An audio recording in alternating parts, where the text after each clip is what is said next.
আমার নামে, আমার নেতাকর্মীর নামে মামলা দিয়েছেন, মিথ্যা মামলা, সেই মামলায় এখন হাজিরা দিচ্ছেন, ওই মামলায় যারা বাদী, সেই মামলার বাদীও যদি এই শাড়ি পাওয়ার উপযুক্ত হয়, সেই মামলার বাদীও যদি আমার নগদ অর্থ উপহার প্রদান উপযুক্ত হয়, আমি তাকেও আমার নগদ উপহার প্রদান তার হাতে পৌঁছে দিয়ে আমরা আমাদের প্রতি যারা জুলুম করেছে তার প্রতি আমরা ইনসাফ করে বাউফলে আমরা বৈষম্য মুক্ত বাউফল করতে চাই। কারণ এটা ইসলামের নীতিমালা, এটা বাংলাদেশ জামাত ইসলামী নীতিমালা। আমাকে যারা নির্যাতন করেছে, আমি নাম না ধরে বলছি, চন্দ্রদ্বীপে আজকে আমরা এমন লোককেও, আমাদের যে 10 লক্ষ টাকা আমি বলেছি, 10 লক্ষ টাকার অতিরিক্ত টাকাও আমি আজকে আমাদের যখন দেওয়া শেষ, এরপর আমার সামনে প্রায় 50 জন ভাই বোন দুস্থ মানুষের অপেক্ষমান ছিল। আমি সবশেষ ভাইদেরকে বলেছি, যারা এসেছেন যতটুকু পারা যায় কেউ যেন এখান থেকে খালি হাতে না ফেরে।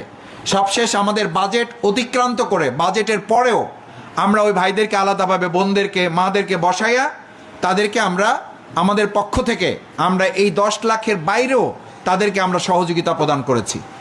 আমার মা বোনেরা, আমরা একটা কথা পরিষ্কার বলতে চাই, বাউফলে আমাদের কোনো শত্রু নাই। কেউ যদি আমাদেরকে শত্রু ভাবেন, আমরা তাকে প্রথম বন্ধু ভেবে আমরা কাঁধে কাঁধ মিলে বাউফলে একসাথে এক পরিবার হয়ে এই বাউফলকে আমরা এগিয়ে নিয়ে যেতে চাই। শত্রু বৃদ্ধি করে কখনো একটা জাতি উন্নত হইতে পারে না। শত্রু বৃদ্ধি করে কখনো একটা মানুষ আত্মতৃপ্ত হইতে পারে না।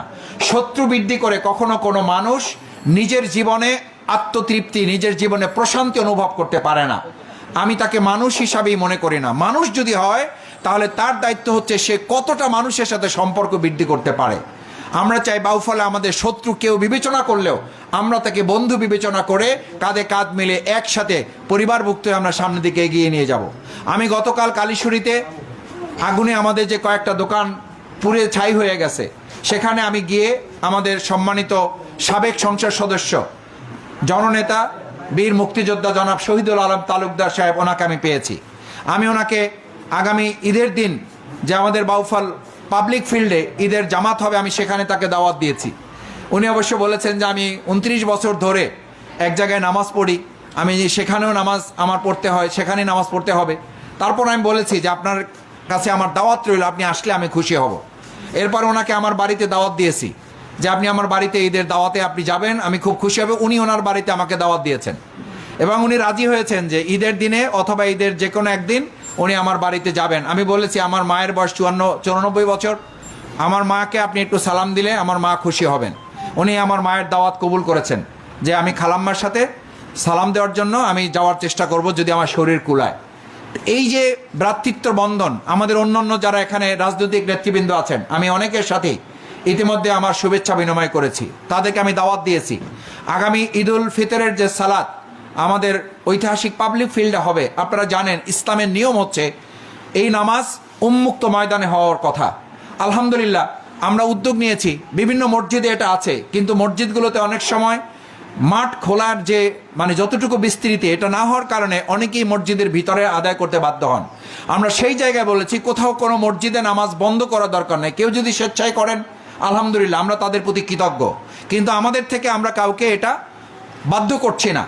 কিন্তু আমরা মনে করি সকল মুসলমানরাই, সকল মুসল্লিয়ানে কেরামগণে চেষ্টা করবেন যে আমাদের এই খোলা মাঠে রাসূল সাল্লাল্লাহু আলাইহি ওয়াসাল্লামের যে সুন্নাহ, সেই সুন্নাহ অনুযায়ী এটাও আমাদের সম্প্রীতির একটা অংশ।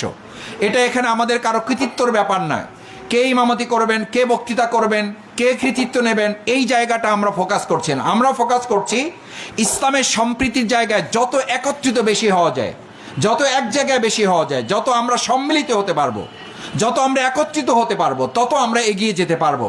সেই লক্ষ্য নির্ধারণ করেই আমরা বাউফল পাবলিক ফিল্ডে ঈদের দিন সালাতু ঈদুল ফিতরের আমরা ব্যবস্থা করেছি। আমি বাউফলবাসীকে অনুরোধ করবো আপনারা সবাই সকাল 7টার মধ্যে উপস্থিত হয়ে 7:30টায় সালাতু ঈদুল ফিতরে আপনারা অংশগ্রহণ করবেন ইনশাআল্লাহ। আমরা মা বোনদের জন্য ব্যবস্থা করেছিলাম। আমি অত্যন্ত শ্রদ্ধার সাথে আপনাদেরকে বলছি, বাউফলের সম্মানিত ওলামায়ে কেরামদেরকে নিয়ে আমরা বসেছি, ইমাম সমিতির যারা দায়িত্বশীল ব্যক্তিবৃন্দ আছেন, সম্মানিত শ্রদ্ধাভাজন ওলামায়গণ, আমরা তাদের নিয়ে মিটিং করেছি। আমরা অন্যান্য কিছু জায়গায় পরামর্শ করেছি। বিভিন্ন পরামর্শকে সামনে রেখে আমাদের অন্যান্য আরও যারা দেশের বরেণ্য আলেম আছেন, আমরা তাদের সাথেও পরামর্শ করেছি। সকলেই পরামর্শ ছিল যে রসুল করিম সাল্লাল্লাহু আলাইহি ওয়াসাল্লামের সুন্নাহ অনুযায়ী ঈদের নামাজে মহিলাগণ অংশগ্রহণ করতে পারেন।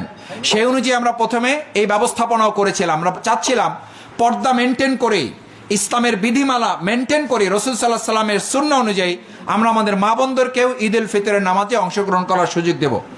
বিরাজমান সামগ্রিক পরিস্থিতি বিবেচনা করে আমার সম্মানিত বাউফলের শ্রদ্ধেয় ওলামায়ে কেরামগণ আমাকে অনেকে পরামর্শ দিয়েছেন, অনেকে আমাকে এই বিষয়ে অবহিত করেছেন যে এই উদ্যোগটা ভালো, কিন্তু এখনকার সামগ্রিক পরিস্থিতি বিবেচনায় আপাতত এই বছর আমাদের মহিলাদের নামাজে অংশগ্রহণ না করালে পরিবেশটা আমাদের জন্য একটু ভালো থাকে। কেউ কেউ মনে করছেন এই পরিস্থিতিতে এরকম একটা অবস্থায় আমাদের মা বোনদের জামাত করলে সেই জামাতে অংশগ্রহণ, তাদের নিরাপত্তা, পর্দা, সংরক্ষণ সব কিছু মিলিয়ে এইটা পরবর্তীতে চিন্তা করলে ভালো হবে।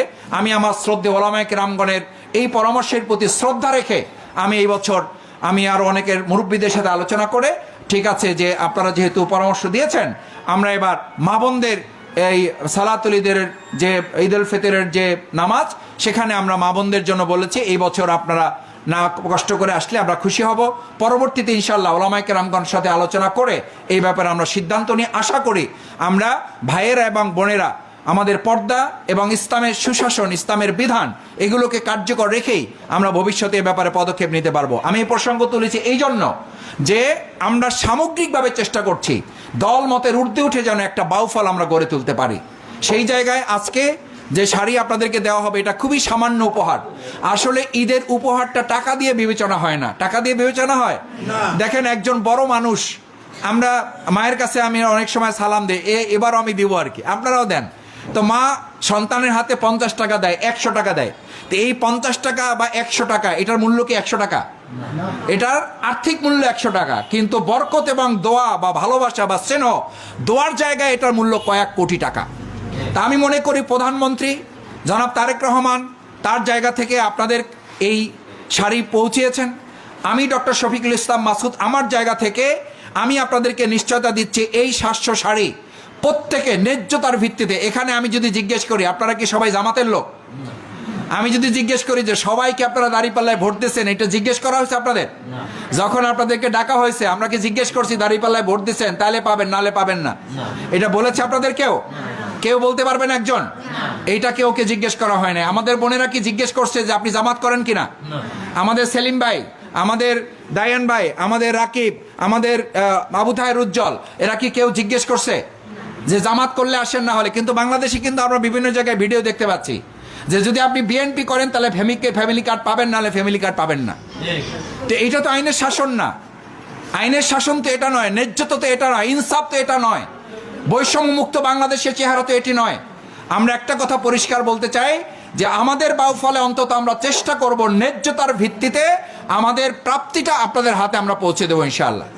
এখানে আমরা যাদেরকে ডেকেছি আপনাদের একটা আনুষ্ঠানিকতা মাত্র, বাকিগুলো আমরা ইউনিয়ন ওয়ার্ড ভিত্তিক পর্যন্ত আমরা এগুলো পৌঁছে দেওয়ার চেষ্টা করছি।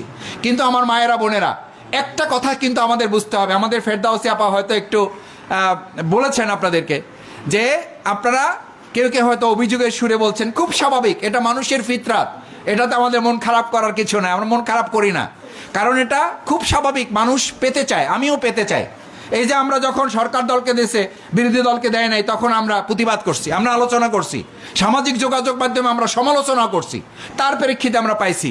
সুতরাং এই দায়িত্ব পালন করতে হবে। অভিযোগ থাকতে পারে, মনের মধ্যে কষ্ট থাকতে পারে, কিন্তু আমরা যেন পরিবেশ নষ্ট না করি সেই জায়গায় আমাদের খেয়াল রাখতে হবে।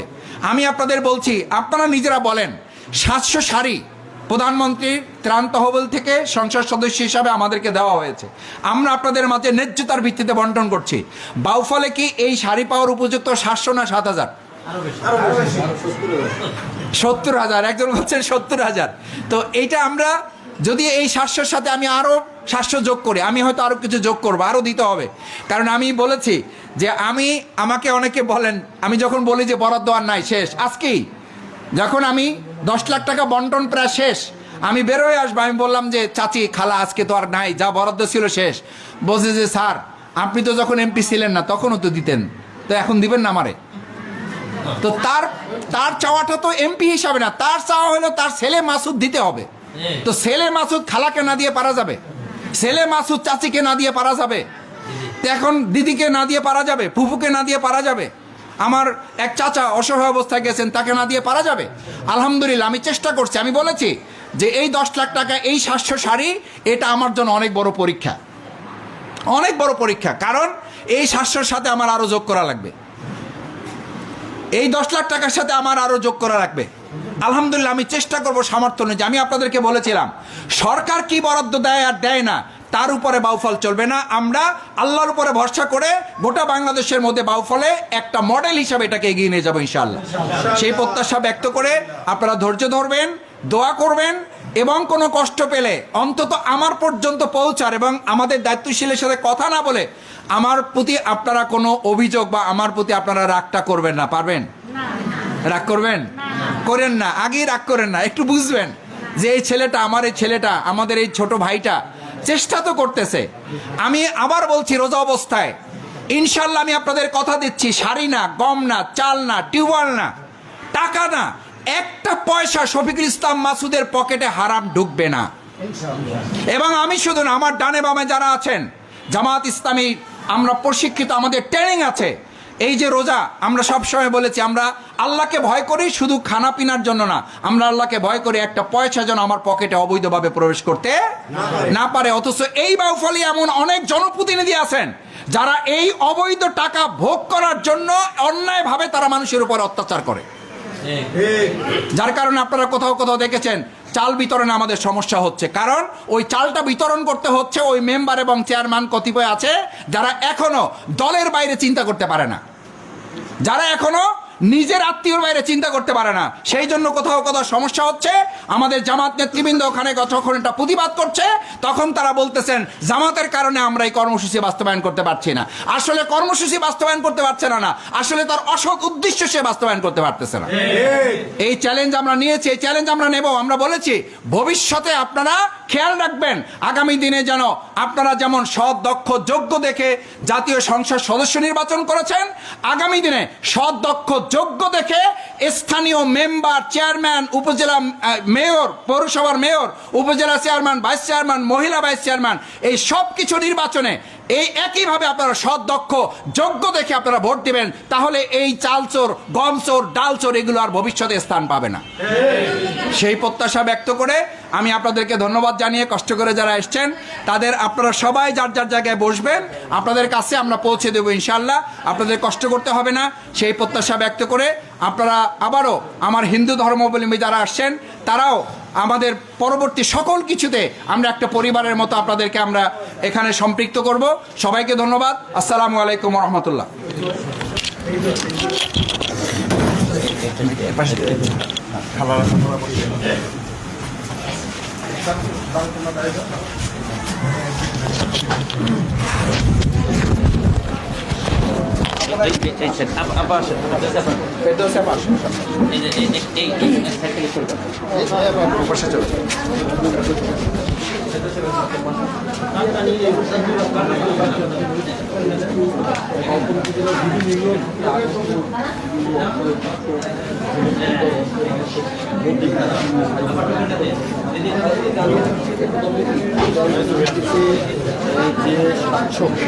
সিনথেটিক শাড়ি প্রতিজন সদস্য বড় করতে হবে, সেই শাড়ি কিন্তু আজকে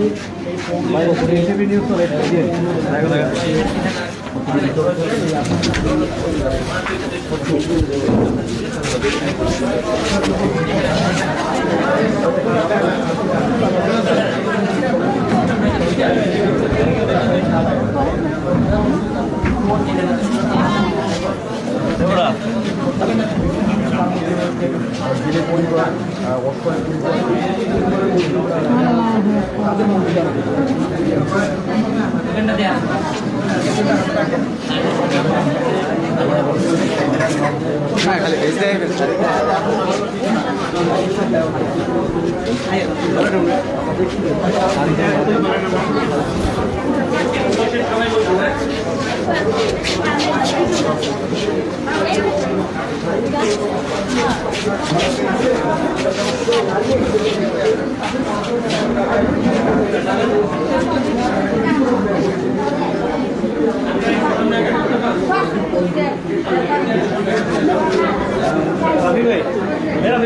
রাফি ভাই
থেকে আসবে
পাশাপাশি আমরা 10 লক্ষ টাকার যে বরাদ্দ ছিল আমি সেটা শেষ করেছি।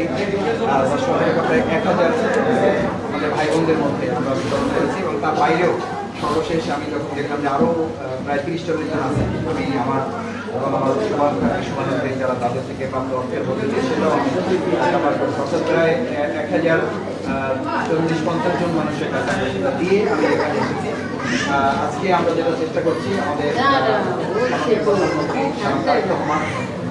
ওনার পক্ষ থেকে প্রথমে আমরা জেনেছিলাম আসলে সরকার দলীয় সংসদ সদস্য পাচ্ছেন, দেখেছেন যে সোশ্যাল মিডিয়ায় এটা নিয়ে কিছুটা সমালোচনা আলোচনা পর্যালোচনা হয়েছে, আমরা নিজেরাও এটা নিয়ে কথা বলেছি।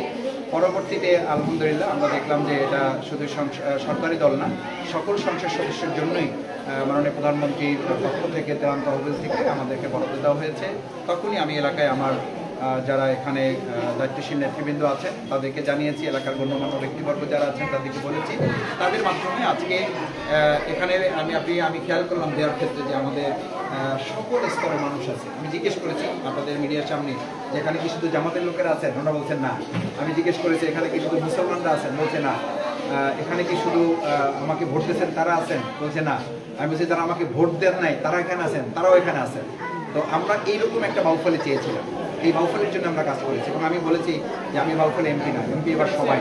আলহামদুলিল্লাহ আমি মনে হচ্ছে সবার সাথে কথা বলে সেরকম একটা পরিবেশ এখানে বিরাজ করছে। এবং আমি আনন্দিত যে বর্তমান সরকার এই শাড়ি বিতরণের যে সবাইকে নিয়ে সমন্বিত উদ্যোগ নিয়েছে, দেশ গঠনে তারা সবার আগে বাংলাদেশ এই প্রসঙ্গে তারা সকলকে নিয়ে কাজ করবে। এবং এখানে যারা নেতৃবৃন্দ আছেন, রাজনৈতিক নেতৃবৃন্দ, তারাও এটাকে ধারণ করলে আমি মনে করি আমাদের বাউফল একটা পরিবার হিসাবে আমরা বাংলাদেশের মধ্যে উন্নত আধুনিক মডেল এবং সম্প্রীতির বাউফল হিসাবে তুলে ধরতে সক্ষম হব। অনেক ধন্যবাদ।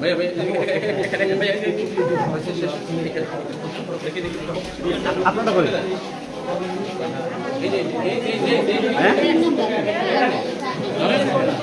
কার নলম ভাই নলম ভাই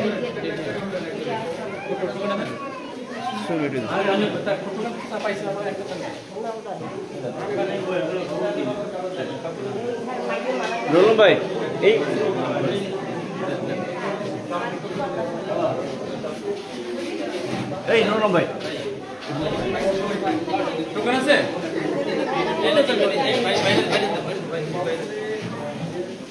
ভাই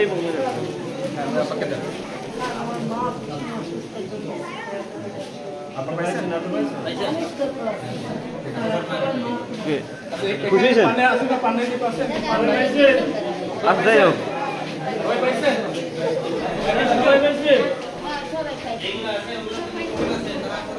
ঠিক